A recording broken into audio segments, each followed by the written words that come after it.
네, 월스트리트 모닝 브리핑 함께하고 있습니다. 이번에는 오랜만에 또 이분 뵙니다. 하이투자증권 박상현 전문위원 모시겠습니다. 위원님 어서 안녕하세요. 오세요. 예. 네, 반갑습니다. 잘 지내셨죠? 예. 예, 2분기의 시작 또 우리 위원님과 함께 과연 2분기 시장은 어떻게 전개가 될지 뭐를 우리가 지켜봐야 할지를 이야기 나눠볼 텐데 2분기 주식시장에서 가장 주요한 중점이 될 이슈는 뭘까요?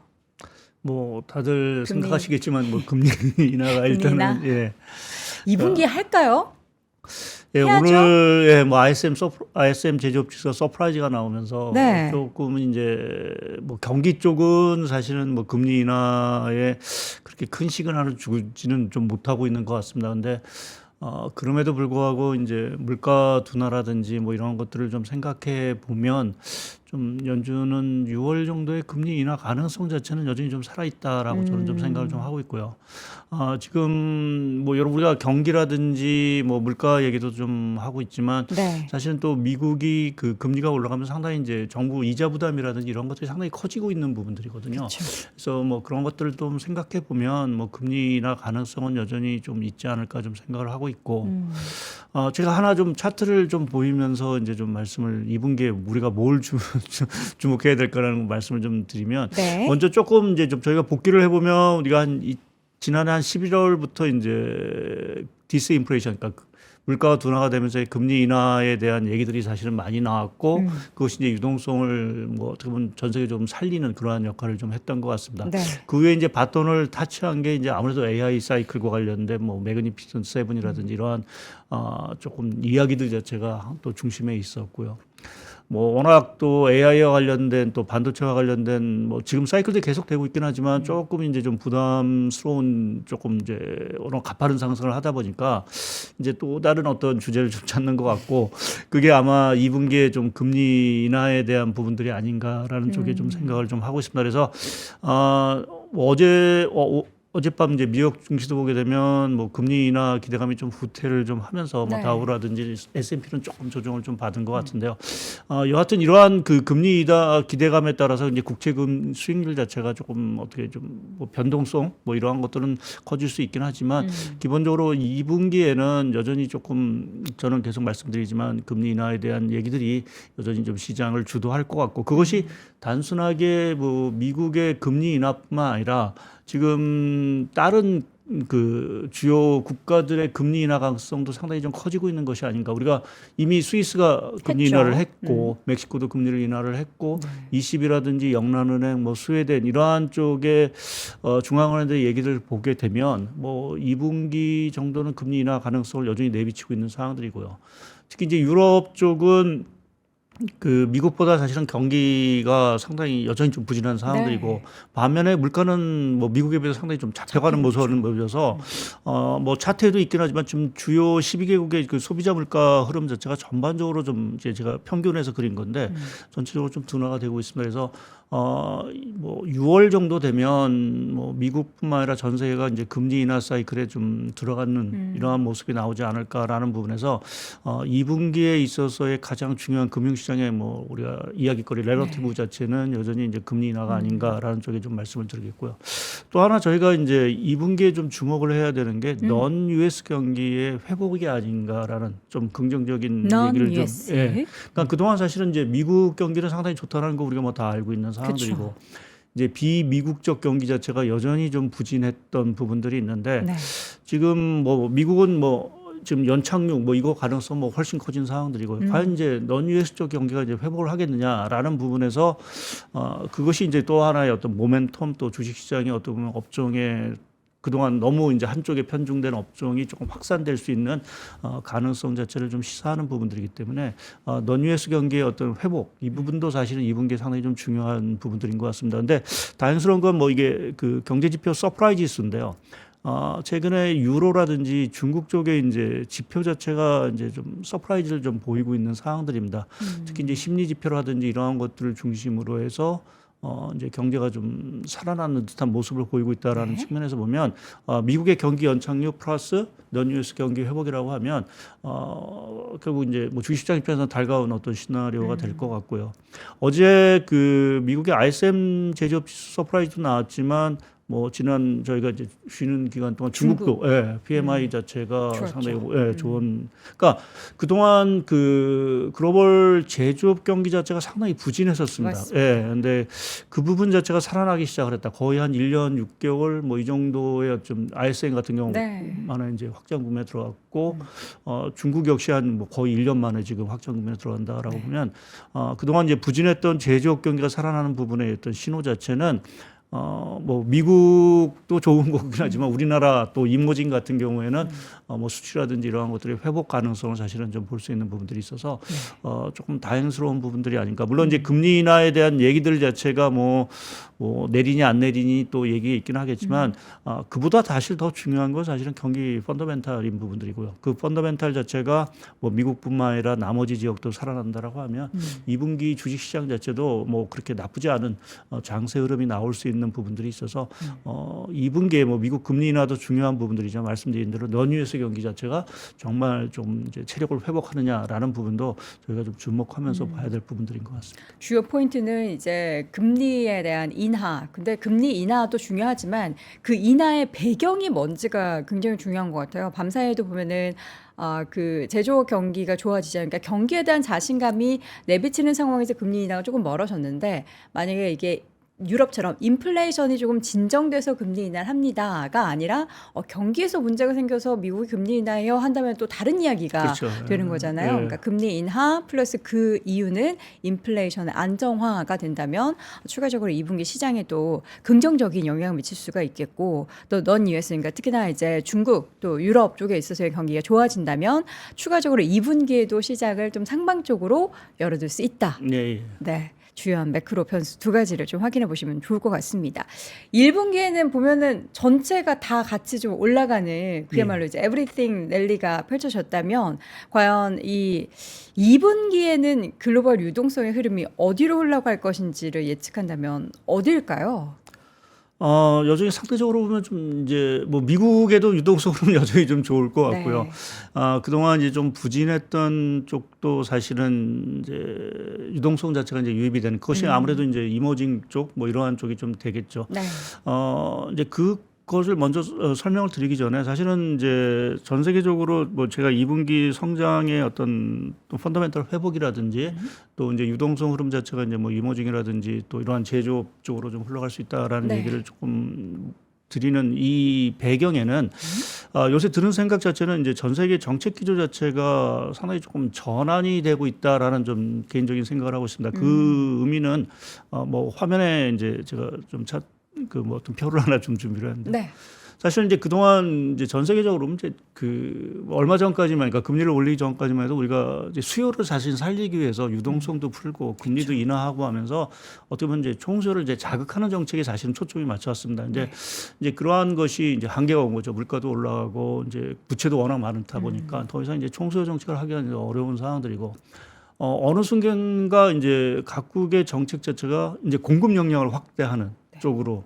그러니까 그거는 이제 미중 갈등 문제에서 뭐 미국이 제조업 기반이 없다라는 부분도 있긴 하지만 기본적으로 이제 말씀드린 총수요를 갖고 더 이상 뭔가 경기를 부양하는 데는 한계가 있고 공급 역량을 늘려서 뭐 노동시장도 회복을 하고 투자도 하고 뭐 이러한 어떤 흐름으로 사실은 좀 가고자 하는 노력들이 사실은 이제 꾸준히 있었던 것 같습니다. 그것이 이제 미국의 뭐 리쇼어링 정책이 될 수도 있고 뭐 최근에 이제 일본 주시장도 상당히 좋은데 일본 주식시장도 보면 이제 신자본주의라고 해서 거의 이제 공급 경제 비슷한 어떠한 정책을 사실은 좀 하고 있는 상황들입니다. 거기에 중국도 사실 우리가 중국이 뭐 안 좋은 건 분명한데 이제 한편에서 보게 되면 중국도 뭐 고품질 발전 전략 이러면서 전기차, 뭐 2차 전지 이러한 쪽에는 생산 전략을 어마어마하게 키우고 있거든요. 네. 그러니까 이러한 그 각국의 이러한 그 공급 경제 정책 중심으로 있던 정책 전환이라는 것이 제가 말씀드린 대로 이제 제조업 경기라든지 이러한 것들의 회복적으로 사실은 좀 갈 수 있는 그러한 좀 중요한 기반이 되지 않겠느냐라는 쪽에서 보게 되면 조금 이제 긍정적인 어떤 정책 기조의 변화가 분명히 각국에서 일어나고 있다라는 부분이 좀 중요한 부분들인 것 같고요. 네. 그리고 또 한 가지 이제 저도 뭐 이코노미스트를 좀 오래 한 축에 들기는 좀 이렇게 미국의 금리가 올라가는 과정 속에서 뭐 화면에도 있겠지만 저 신용 스프레드라는 거 우리가 항상 이제 금리가 올라가면 이제 걱정하는 게 누가 망하고 누가 이제 뭔가 유동성이 쪼이고 하는 그쵸. 그러면서 이제 자금이 경색되는 현상을 이제 항상 우려를 하는데 오히려 최근에는 이제 그 신용 스프레드 자체가 떨어지고 있습니다. 미국 기준으로 보게 되면. 그러니까 상당히 이제 유동성이 이제 별로 이제 뭐 우리가 부도라든지 이러한 위험이 없다 보니까 당연히 이제 위험 자산 쪽으로 이제 자금들이 넘어갈 수밖에 없죠. 그것이 이제 뭐 우리가 얘기하는 에브리싱 랠리와 관련된 어떤 뭐 각종 자산 쪽으로 좀 자금이 다 흘러가는 부분들이고요. 네.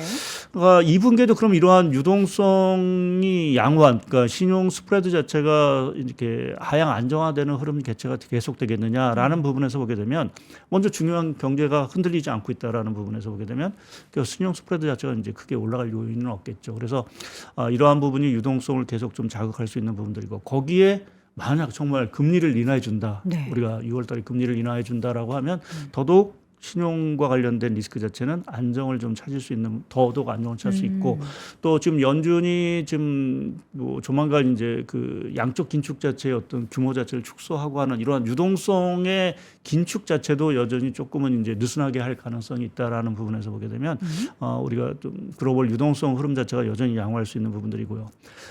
이게 아직 현실성은 좀 낮긴 하지만 최근 뉴스를 보게 되면 중국판 양적 완화에 대한 얘기도 사실은 또 이제 일부에서는 좀 얘기를 하고 있는. 그러니까 시진핑 국가주석이 여하튼 지금 경기가 안 좋으니까 통화에 대한 정책을 좀 유연하게 하라라는 어떤 지시가 내렸기 때문에 그것 때문에 이제 좀 중국 인민은행 자체가 이제 국채를 매입하고 하는 이러한 정책이 도입이 되지 않을까라는 이제 기대감이 좀 있습니다. 여하튼 이러한 식으로 전 세계적으로 보면은 이제 긴축에서 조금 완화적인 이제 스탠스 자체로 전반적으로 넘어가는 이 분위기 자체가 2분기의 유동성 자체를 계속 좀 자극할 수 있는 부분들이 하나 있는 것 같고요. 네. 그리고 무엇보다 중요한 게 저는 사실은 그 지금 신용 스프레드 자체가 이렇게 안정적인 부분에 있어서는 저는 고용 시장의 역할이 크다라고 좀 생각을 하고 있습니다. 고용이 잘 받쳐주니까. 그러니까 좀 화면에도 보시면 알겠지만 네. 그 과거에도 이제 신용 스프레드 자체가 올라가는 국면에서 보면 항상 이제 실업률이 급등을 했었습니다.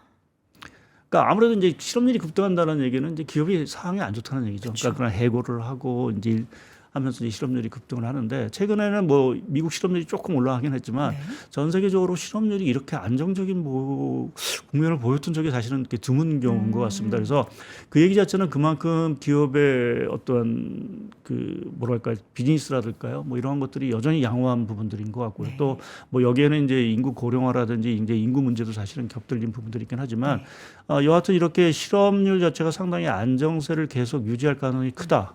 라고 보면 뭐 고용이라는 시장이 한편에서 보면 물가를 계속 자극하는 요인이긴 하지만 또 다른 측면에서 보면 사실은 이제 소비를 지탱을 해주고 말씀드린 대로 이렇게 신용에 대한 우려를 좀 그러니까 완화시켜 줄 수 있다라고 하면 상당히 조금 긍정적인 부분들이 아닌가라는 쪽에서 저는 고용 시장이 뭐 아주 크게 악화가 되지 않는 뭐 지금 봐서는 2분기에 그렇게 악화되지는 않을 거기 때문에 말씀드린 대로 그렇게 되면 어떤 신용에 대한 우려도 없고 유동성은 여전히 위험 자산 쪽으로 계속 쏠려가는 이러한 흐름이 2분기에도 계속 있을 수 있는 부분들이 있어서 2분기에는 펀더멘탈과 유동성이 사실은 동반되는 국면이 나올 여지가 상당히 조금 있지 않을까 좀 생각을 하고 있습니다. 네.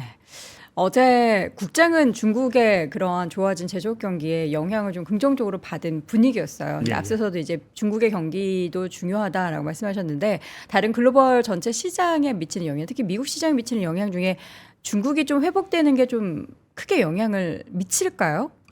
예, 뭐 아무래도 미국만의 어떤 그 성장만으로 사실은 이제 기업들이 성장하는데 물론 뭐 미국이 워낙 큰 덩덩어리이기 때문에 사실은 그렇긴 하지만 사실은 이제 과거에 뭐 이렇게 미국, 중국 양이 어떤 시장의 파이를 키우던 거하고는 사실은 조금 차이가 있을 수밖에 없는 부분들이고요. 그러한 측면에서 보면은 사실은 이제 중국의 성장, 그러니까 중국의 성장이라는 게 뭐 미국 빅테크에도 사실은 중요한 것이 아시겠지만 최근에 이제 뭐 테슬라라든지 애플이라든지 이러한 쪽에 지금 중국 매출 자체가 상당히 좀 줄어들면서 뭐 테슬라 같은 경우는 상당히 이제 주가라도 사실 조정을 좀 받고 있는 상황들이고요.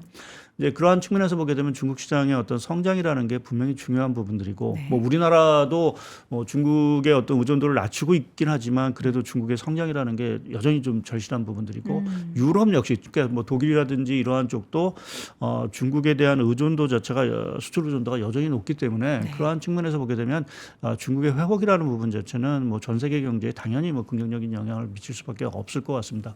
그래서 중국에 대한 회복 우리가 지금 뭐 한 달에 그 뭐 PMI 서프라이즈를 가지고 뭐 중국이 회복했다 뭐 이렇게 단언하기는 조금 어려운 부분들이 분명히 있긴 하지만 네.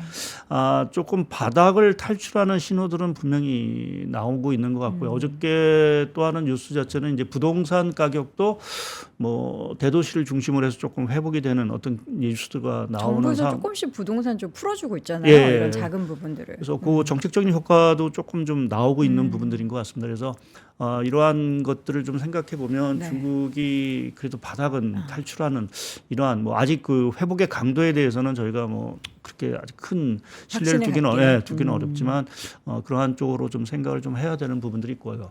근데 사실 중국을 요새 보면서 많은 생각이 좀 드는 게 왜요? 그러니까 중국이 뭐 안 좋다 뭐 이거는 다 네. 아시는 부분들이고 네.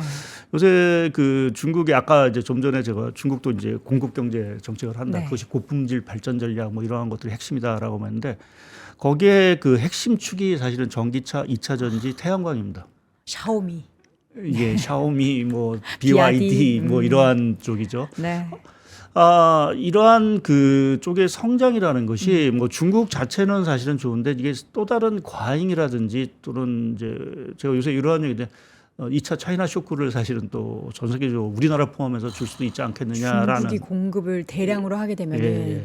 그래서 화면 차트를 하나 제가 중국 자동차 생산 추이를 하나 좀 준비했는데 네. 여기 그 파란 선이 이제 중국의 전기차하고 신에너지차 그러니까 포함한 신에너지 자동차의 생산 추이입니다. 폭발적으로 늘어나고 있습니다. 그럼 지금 전체 중국 생산 자동차 생산의 50% 이상이 지금 전기차로 보시는 게 좀 맞을 것 같고요. 그래서 옐런 장관도 이 네. 부분을 지난주에 경고에 나섰잖아요. 네. 중국이 이렇게 해버리면은 관련한 산업이 완전 무너질 수 있다라고 경고를 했죠. 예, 그러니까 중국은 뭐 결국 미중 갈등 문제에서 지금 뭐 스스로는 이제 경쟁력을 키우는 과정이고, 네.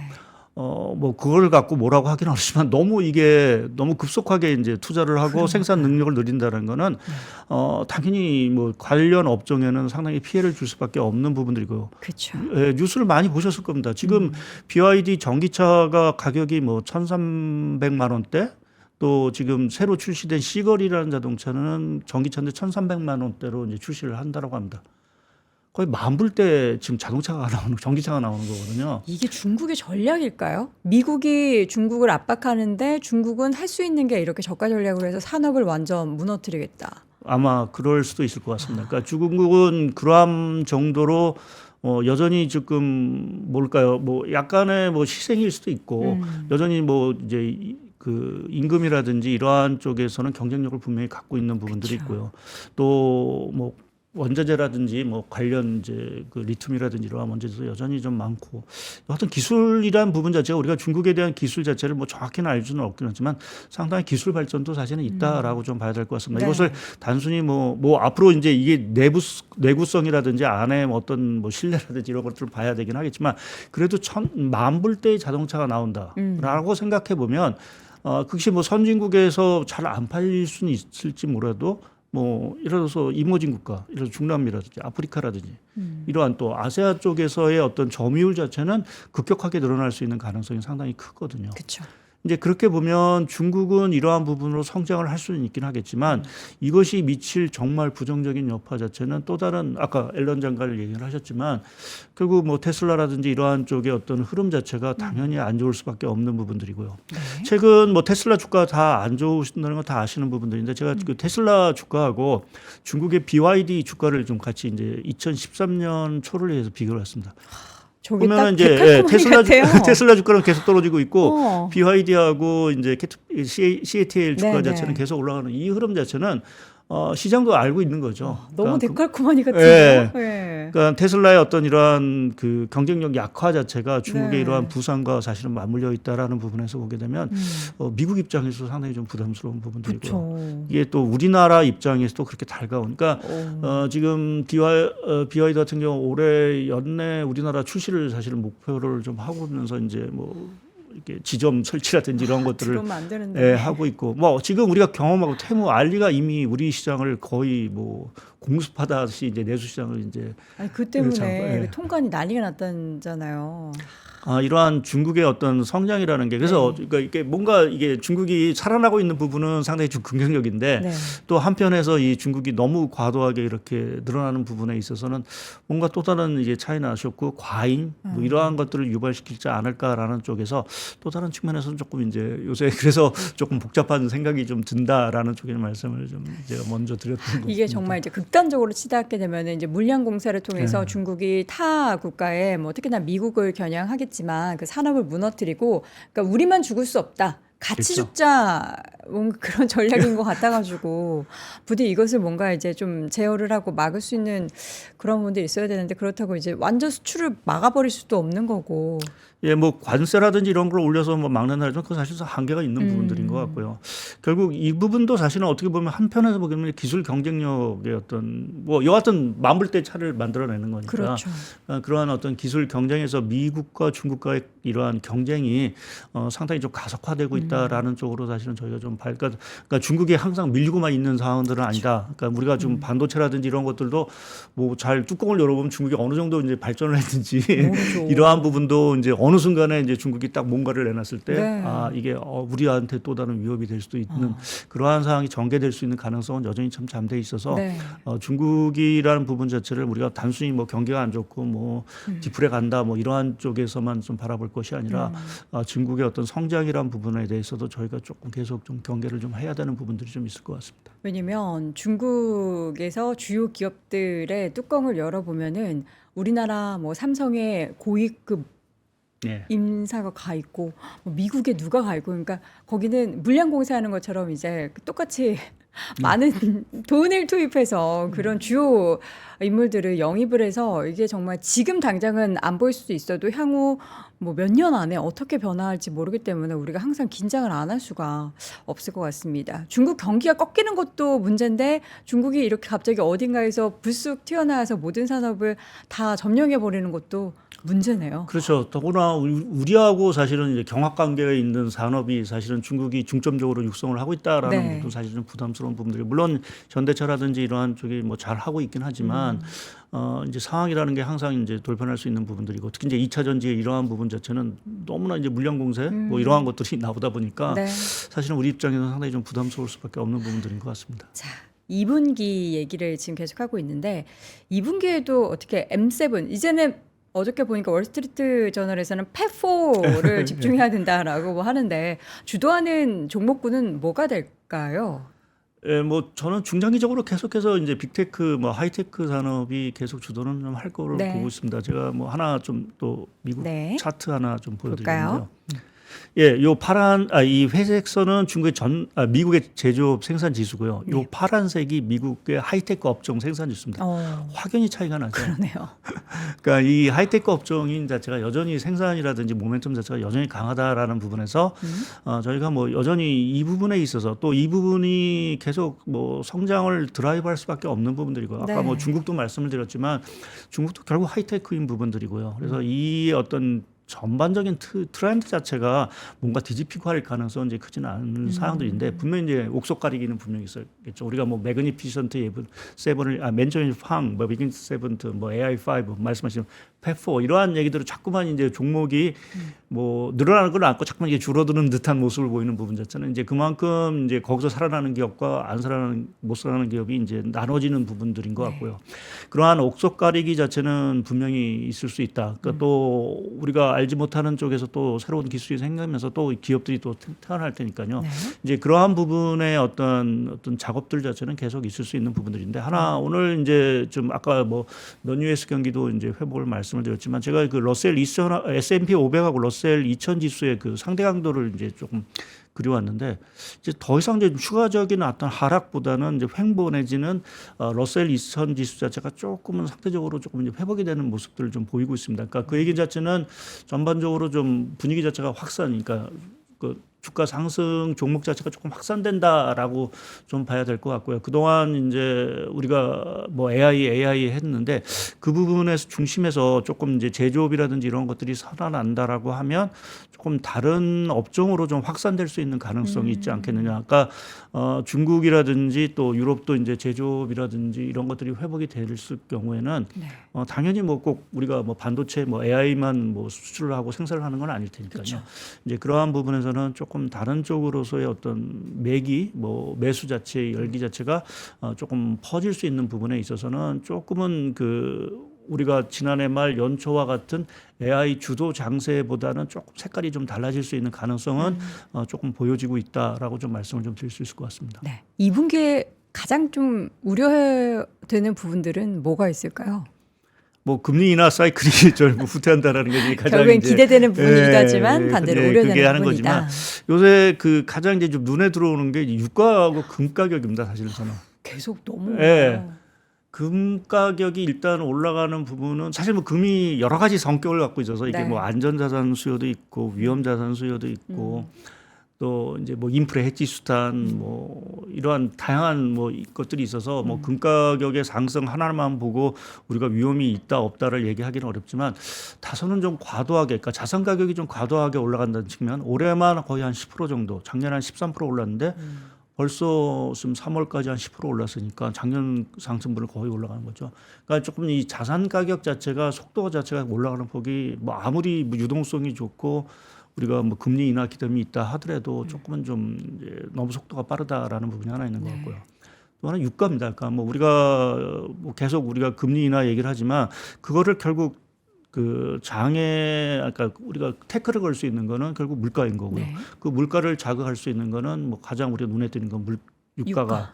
그러니까 유가가 지금 83불 또 앞서 뭐 요새도 말씀 뭐 나왔는데 또 어제는 뭐 시리아에 공습을 하면서 공습. 또 중동 지정학적 리스크 자체가 다시 더 확산될 수 있는 우려가 커졌고 또 하나 이제 수급 불안이라는 부분을 좀 말씀을 드리려고 하는데요. 네. 그 화면에도 있듯이 지금 그 아시겠지만 지금 오펙 플러스가 자발적 감산을 계속하고 있습니다. 네.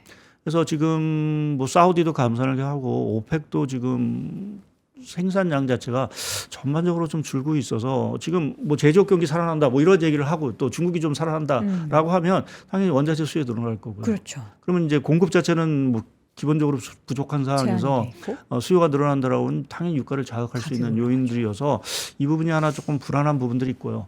또 하나는 이제 지난해와는 다르게 지금 미국이 그 원유 유가 방어 능력이 좀 떨어졌다라고 좀 생각을 하는 게 올해 작년에는 사실은 원유 생산이 미국 내 원유 생산이 많이 늘어났습니다. 네.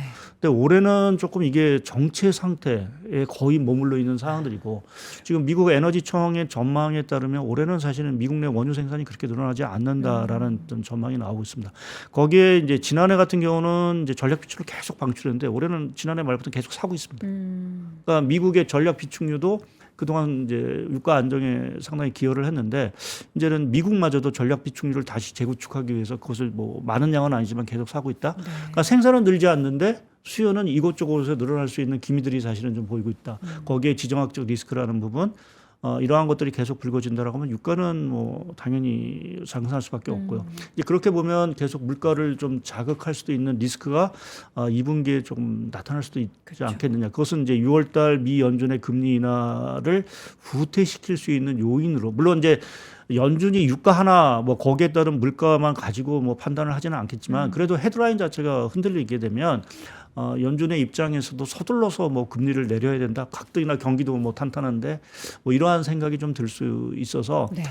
뭐 2분기에 뭐 여러 가지 뭐 좀 저희가 봐야 되는 부분들이 있지만 조금 단기적으로는 유가가 여기서 지금 83불 수준인데 이게 거의 80대 후반 뭐 90불까지 가느냐 안 가느냐 이 부분도 조금 저희가 하나 좀 주목을 하면서 조금 봐야 되는. 만약 유가가 거의 90불대로 간다라고 하면 조금 시장이 좀 화들짝 놀랄 수도 있는 그러한 조금 유가 수준으로 좀로 저는 여기고 있는 상황입니다. 간단하게 환율도 좀 봐주세요. 요새 엔화는 계속 박스권이고 달러는 오히려 강해지고 있고 이거 어떻게 봐야 될까요? 네, 지금 전체적으로 방향성 자체는 사실 다 뚜렷하지는 않은 것 같습니다. 네. 물론 이제 달러가 강세이긴 하지만 추가 강세 폭은 좀 제한적인 것 같고요. 그러니까 아무래도 6월에 금리 인하라는 기대감이 있는 것 같고 엔화 같은 경우에는 지금 151엔 정도인데 아무래도 좀 일본 정부가 한 152엔 정도 되면 시장 개입에 나설 수 있는 부분들이 있어서 추가적인 상승 자체는 사실은 좀 제한적일 거로 좀 생각을 하고 있습니다. 그렇다고 해서 저희가 뭐 슈퍼 엔저 현상이 끝나는 부분들은 아니긴 하지만 네. 기본적으로 당분간은 뭐 지금 각국이 다 금리 인하라는 어떤 그 가능성이 있고요. 뭐 일본은 뭐 추가 긴축이라는 부분들이 있긴 하지만 이러한 어떤 정책의 어떤 전환의 어떤 과도기 국면에 지금 사실 2분기에 지금 직면하고 있어서 환율이 당분간 뚜렷한 방향성을 찾기는 좀 어렵다라고 좀 생각을 하고 있습니다. 다만 기조 자체는 뭐 강세 분위기, 달러 강세 분위기는 뭐 좀 이어지긴 하겠지만 기본적으로 추가적인 강세폭은 제한적이다. 엔 달러 환율 같은 경우도 한 150 초반대 정도가 상단 네. 그 역할을 할 수 있는 부분들이고 위안화 자체도 지금 한 7.2위안 조금 넘는 수준인데 중국도 경기 회복 차원에서 위안화 부분을 어느 정도 약세를 용인할 수 있는 부분들에서 7.2위안 정도의 환율이 유지가 될 수 있다. 그렇게 보면 원달러 환율도 당분간은 1,340원, 50원 요 환율 밴드 상에서 계속 움직이는 조금 답답한 어떤 좀 박스권 장세가 이어지지 않을까 좀 생각을 하고 있습니다. 알겠습니다. 자, 이렇게 해서 2분기를 시작하는 4월 2일, 그러니까 지금 시점에서 과연 2분기를 뭘 기대해야 되는지 어떤 시나리오가 펼쳐질 것인지에 대해서 요목조목 쫙 확인을 해봤고요. 오늘 글로벌 인터뷰 이 시간 하이투자증권 박상현 전문위원과 함께했습니다. 위원님 고맙습니다. 네, 감사합니다. 자, 월스트리트 모닝 브리핑 오늘도 1시간 15분 동안 함께 해주셨습니다. 매일 새벽마다 이렇게 함께 해주신 우리 시청자분들, 청취자분들께 다시 한번 감사 말씀드리겠고요. 내일도 오전 6시에 저희는 잊지 않고 늦지 않고 돌아오겠습니다. 여러분 오늘도 고맙습니다. 장 시작 전부터 종료까지 쏟아지는 수많은 뉴스와 정보들. 이 중에서 어떤 것이 투자에 정말 도움이 되는 정보일까요? 3프로의 증시 셔터맨 박근영 마스터가 직접 정보를 선별하고 투자의 힌트를 드립니다. 시간도 아끼고 투자 아이디어도 얻는 시간, 박근영 부장의 마켓 힌트와 함께 하세요. 자세한 사항은 3프로 TV 앱과 홈페이지를 확인하세요.